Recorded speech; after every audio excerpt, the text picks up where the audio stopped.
welcome to my channel. In this video, I'm going to talk about the basics of Apache Web Server. I did a video on the basics of Apache Web Server a long time ago, probably my first video, and it sounds like the video has been useful to a lot of people, and so I decided to redo this video and try to make it a little better. For some of you, this may be a very basic topic. Please stay tuned for my more advanced videos. This tutorial is based on Centos 7, but the basics should be the same for other operating systems except some of the commands that we are going to use to install and manage the application. Apache HTTP Server is commonly known as Apache. It is free and open source cross-platform web server and is one of the oldest and most reliable web server around the internet. It's maintained by Apache Foundation. Let's talk about what a web server actually is. A web server is a server software that can serve HTTP requests. When a client browser requests a file over HTTP protocol, the web server accepts the request, finds the requested document, and sends back to the browser. If it cannot find the requested document, a 404 is sent back to the browser. A web server also processes web application files written in various programming languages such as PHP into a static HTML file. The HTTP protocol itself is textual and is a stateless application protocol. What that means is the server or the client are not aware of their previous request and is not tracked by either the client or the server. Now let's get into actual installation and configuration of the Apache Web Server. We're going to utilize the RPM command to check if the Apache Web Server is already installed in the system. RPM stands for Red Hat Package Manager and maintains a database of all the installed packages in the system. We can issue RPM command with a Q flag to query the database and find out if the package is already installed. If the package is not already installed, in order to install the Apache Web Server, we will use the yum command. Yum stands for Yellow Dog Updater Modified and is a free and open source command line package management utility for Linux operating systems that use the RPM package manager. I'm logged into a Centos 7 machine and will use this to demonstrate how to install and configure the Apache Web Server. Let's query the RPM database and find out if the Apache Web Server is already installed. The package name for the Apache Web Server is HTTPD. So we're querying the RPM database to see if the HTTPD package is already installed on this computer. So the RPM package manager tells us that the package HTTPD is not installed. You could also do RPM-QA, which means query all the packages and grep for the HTTP to find out if the HTTPD package is installed. Now that we see that the HTTPD package is not already installed, let's go ahead and use the yum command to install the Apache Web Server. Yum install HTTPD. With the HTTPD package, it is also going to install a dependency, the httpd-tools, which has the other utilities like htpasswd, which is used to generate the basic authentication password. Let's go ahead and say yes.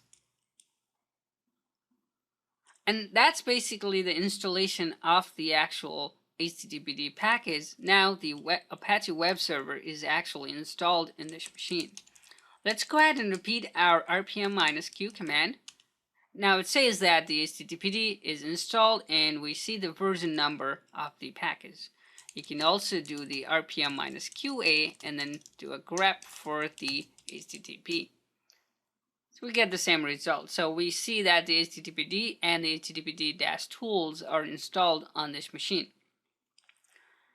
There are a couple other packages that may be of interest. So if you wanted to have the Perl support, you could install mode_Perl. So you can install any Apache modules with the yum install mode_ and then the package name. Go ahead and install that. So now we have the support for Perl in our Apache Web Server. Similarly, if you wanted to have the PHP support, you would install PHP, and most of the times if you have PHP, you are most likely going to be talking to the database, so you would install php-mysql as well.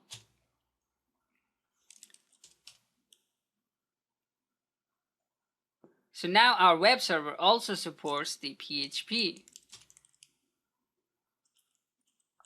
If you wanted to install the OpenSSL or the SSL support, then you would install OpenSSL and the mode_SSL packages. We're not going to be talking about the SSL configuration in this video, but that can be a topic for a separate video. That's actually it for the installation of the Apache Web Server and some of the commonly used packages. Now that we have completed the installation of the Apache Web Server, we need to know how to manage this service. In this slide, I've listed some of the most common and useful commands that you can use to actually manage the service. The first command, the systemctl command, can be used to check the status of the Apache Web Server. You can check whether or not the application is running. And you can also use the systemctl command to start the service, stop the service, reload the configuration file when you make any changes to the configuration file, or actually restart the server. Next, we can use the netstat command to check if the Apache Web Server actually is listening on the ports we wanted it to. So by default, the Apache Web Server listens on port 80 and 443 if SSL is enabled and installed. However, you could force it to listen on other non-default ports, so you can use the netstat command to check and make sure that the Apache Web Server is listening on the appropriate port. The other command is the ps command that you can use to see if the Apache Web Server is actually running. There's another command, the httpd command, which you can use with the -t flag to check the syntax of the configuration file. When you make changes to the Apache Web Server's configuration file, before restarting or reloading the configuration, it is a good idea to check the syntax and make sure whatever change was made to the configuration file is correct. So you can use the httpd-t command to make sure that the syntax is correct. And then httpd with the -v flag can be used to check the version of the Apache Web Server running on your system. Let's see this in action. Let's start with the systemctl status command. So systemctl status httpd. It tells us that the Apache Web Server is inactive, dead, so that means that the application is not running. So we could go ahead and start the Apache Web Server with the systemctl start httpd. Now that the service is started, we can check the status, and this time we can actually see that the service is active and running. Let's go ahead and use the systemctl stop command to actually stop the service. Let's go ahead and check the status one more time, and we can see that the service is stopped. Let's go ahead and issue the restart command, and this time now the application is running. Now that the application is in running state, let's go ahead and check the status of the ports that it may be listening into with the netstat -2pan command grep -i http. And this tells us that the Apache Web Server is listening on ports 443 and port 80, and we can see the process ID of the Apache Web Server. You can also do the same thing with netstat -2pan and then grep for 80 or 443. That gives us the same result. However, if we were listening on a non-default port, then we could just grep with that port number and be able to tell whether or not the Apache Web Server is listening on the custom port. Similarly, we can just do the psaux and then grep for HTTP. So we can see that the multiple threads are running for the Apache Web Server. We can also quickly demo the httpd-t command, and it says that the syntax is okay. I can see that misses the could not reliably determine the server's fully qualified domain name. That's because the server name directive is not set on the Apache Web Server configuration. We'll take care of that later. And then finally, the httpd-v command that gives us the version and the built information for the Apache Web Server package that is installed on this server. Now that we know how to install and manage the Apache Web Service, let's talk about some of the key files related to the Apache Web Server on a default CentOS installation. The main configuration file for the Apache Web Server is located at /etc/httpd/conf/httpd.conf. And then that httpd.conf file also includes anything that's in the conf.d folder and ends with a .conf in the file name. The log files for the installation are located at /var/log/httpd. There's going to be a default access log and a default error log. The PID file for the default install is located at /var/run/httpd/httpd.pid. And then the startup script for the systemd is located at /usr/lib systemd system httpd.service. And then if you are on an older version of the CentOS operating system and or using the init script, then the startup script is located at /etc init.d httpd. Let's take a look at some of these configuration files. We can see that there are a couple files there in the etc httpd conf folder. So if we look at the httpd conf httpd.conf, this is the main configuration file for the Apache Web Server. The configuration file itself is well commented, and you can actually read through this configuration file to understand a lot of the options and configuration that can be made to the Apache Web Server. And then you can also see that at the end we have a line that says include optional conf.d/start.conf, which is what causes the Apache Web Server to include all the files that end with .conf and reside in the conf.d directory. Let's take a look at the httpd conf.d directory, and we can see that there is the perl.conf. That's the result of us installing the mode perl. The php.conf is a result of installing the PHP package, the ssl.conf, because we installed the mode SSL, and there's the welcome and the userdir.conf. All these files that end with the .conf are going to be loaded into the Apache main configuration. Now let's take a look at the log files. So if we go to var log httpd, we can see that there are a couple log files there. You can override this on a per host basis, but these are the default log files. The access log, which has the access log, the error log has all the errors logged into that file, and then similarly you have the access log and the error log for the SSL, as well as the request log for the SSL. Next is the PID file that's located as httpd.pid. If you cat that file, you will see the process ID for the Apache Web Server. We can confirm that by typing http, and you can see that the 9591, the parent process ID, is stored in the PID file. Similarly, if you look at the user lib systemd system httpd.service, this is the startup script for the Apache Web Server on the CentOS 7. If we wanted to ensure that the Apache gets started every single time the server is booted up, we need to enable the HTTPD service, and it creates a symlink so that it starts on every boot.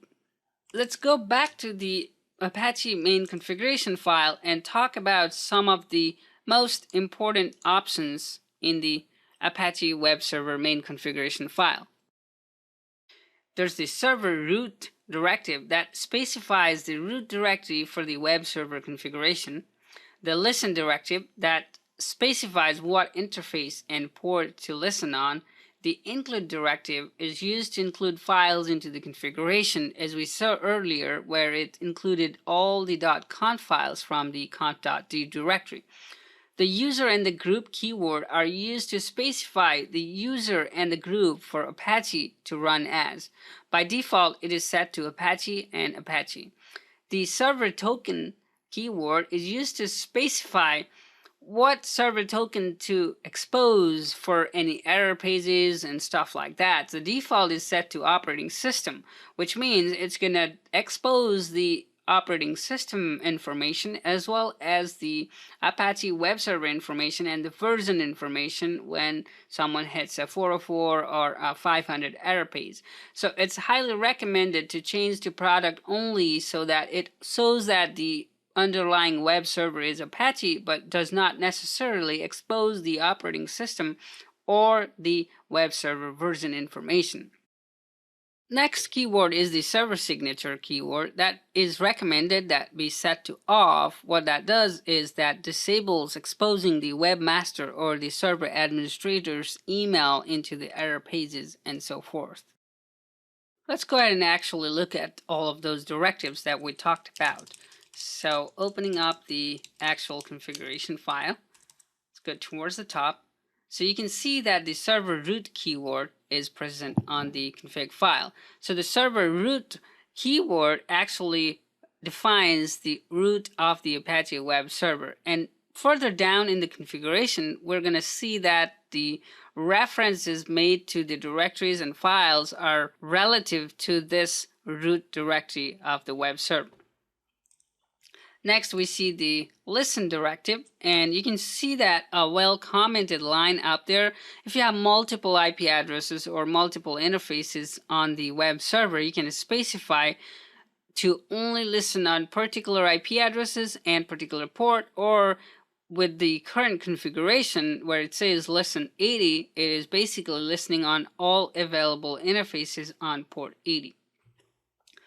The next keyword, the include keyword, like we talked multiple times, it just includes all the files into the main configuration file. The user and group Apache as default, they specify the user and the group under whose privileges the Apache Web Server is going to be running. Next, we can see the server admin, and it says root at localhost. So we talked about the server signature keyword that defines whether or not to expose this information or the virtual host server admin email address when an error page or 404 or a 500 error page is hit by the client. The directory option, I did not mention that earlier, and I'm probably going to cover in a follow-up video. It is used to set per directory basis permissions and override configurations to a particular directory. The document root keyword is, this one is a default document root. So basically, if someone hits the web server on a port 80, then it serves the document from this web document root. When we do the virtual hosting, then we create a virtual host block and define the document root relative to that particular website. It's going further down. There's the IF module keyword that is actually used to include the modules, the additional modules for the Apache. So this one in particular is including the directory module. It checks to see if the directory module is present and then defines the directory index as the index.html. What that does is if a user hits the web server on a particular port without specifying a file name, it's going to load the index.html as the default file. The files keyword here, it is basically just saying that do not serve any file that starts with .ht. It's a configuration in an attempt to secure the htaccess and the htpasswd files that may have sensitive information like user information and password information that we'll probably cover in the follow-up videos. The error log, this error log here defines the global error log configuration. The log level specifies the logging level. You can do warn, debug, notice, critical. So by default it is set to warn. There's the log config module. So Apache lets you configure the log format to your liking. So we see that this is the common log format, there's the combined log format, the combined IO log format, and then if you wanted, you could define your own custom log format, and then you can use that in your virtual host log configuration. Let's go in further down. This enable send file option is an option in the newer version of Apache Web Servers, and this controls whether the Apache Web Server may use the send file support from the kernel to transmit the file contents to the client. By default, when the handling of a request does not require access to data within the file, for example, when it does not need to process when serving the static file, the Apache uses the send file to deliver the file contents without actually reading the file if the operating system supports that option. So you can use the enable send file option and set it to on, and can speed up the delivery or the serving of the static files that do not need to be processed by the Apache Web Server. So these are basically all the important keywords and directives that are available in the Apache Web configuration file. You can also see whatever options have been enabled on the Apache Web Server by catting the file and then doing a grep -v and exclude anything that starts and ends, so basically like a blank line, or anything that starts with a space and then ends. So you can see these are all the options that are enabled on this web server.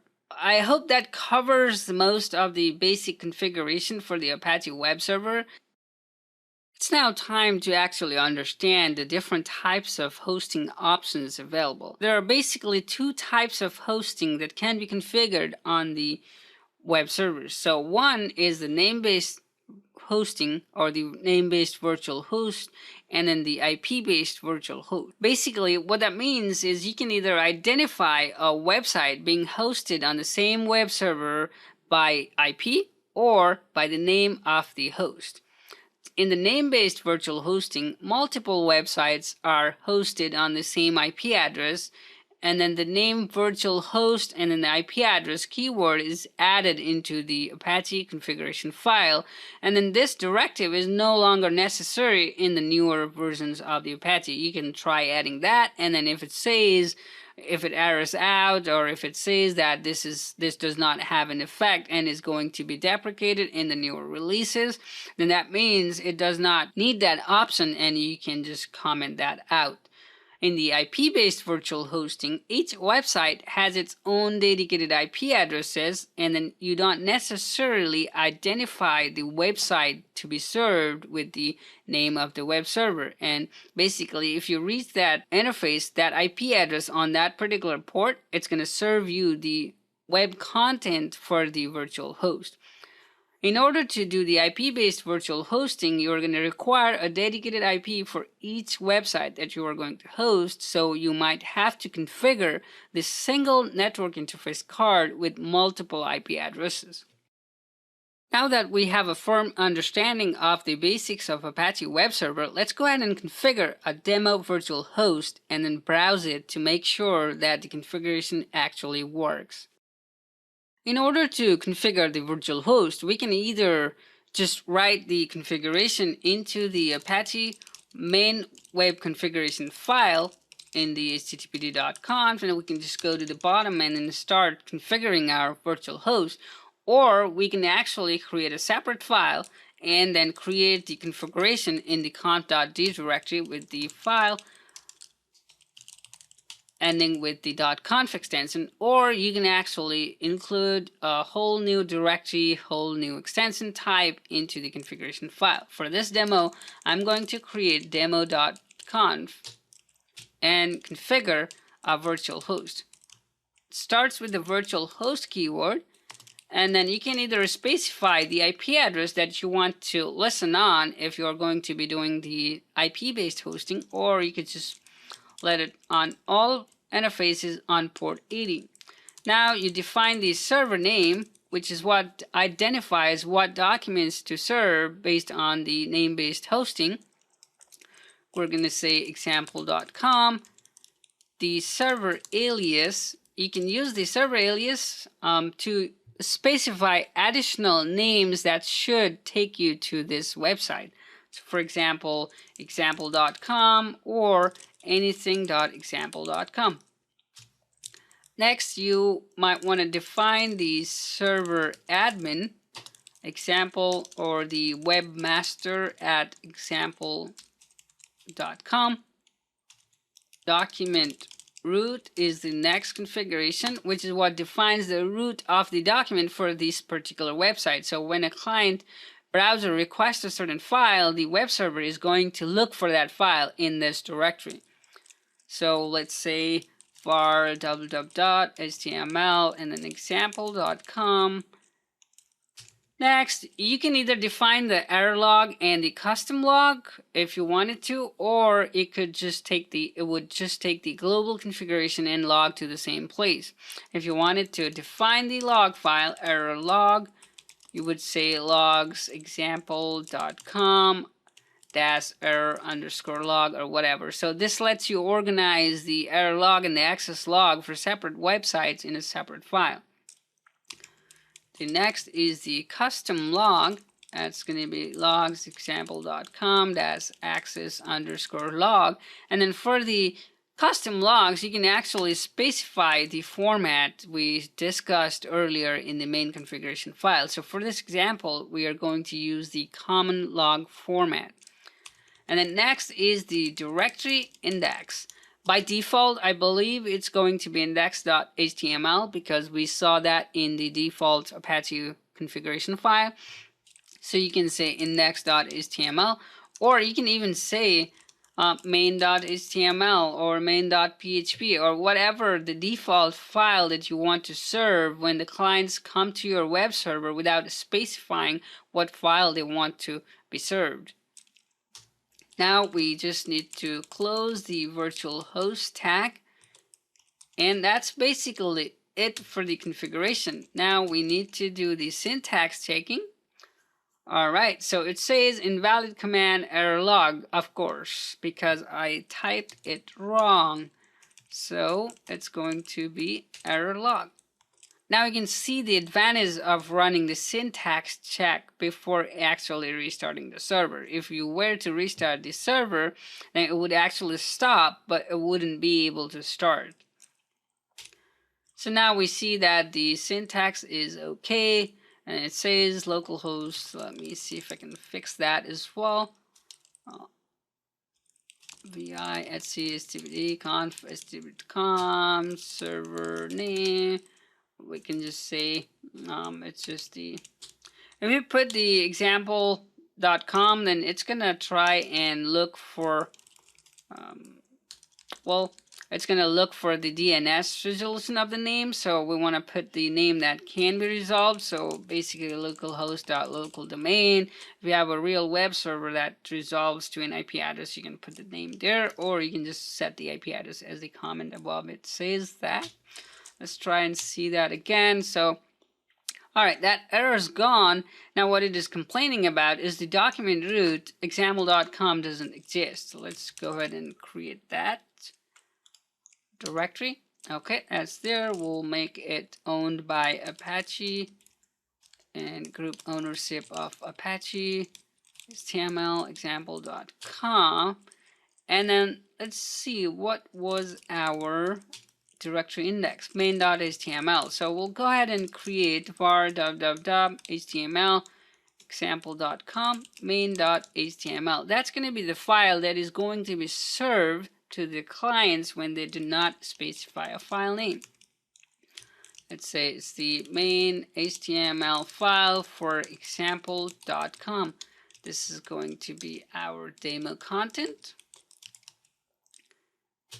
Now, in order to actually browse the site by name example.com, and because the example.com does not resolve to our IP address, what we are going to do is in our etc host file, we're going to add 127.0.0.1 as the IP address of the www.example.com, and we should be able to reach that now at www.example.com. So when we browse the www.example.com, it's just going to point us to the server.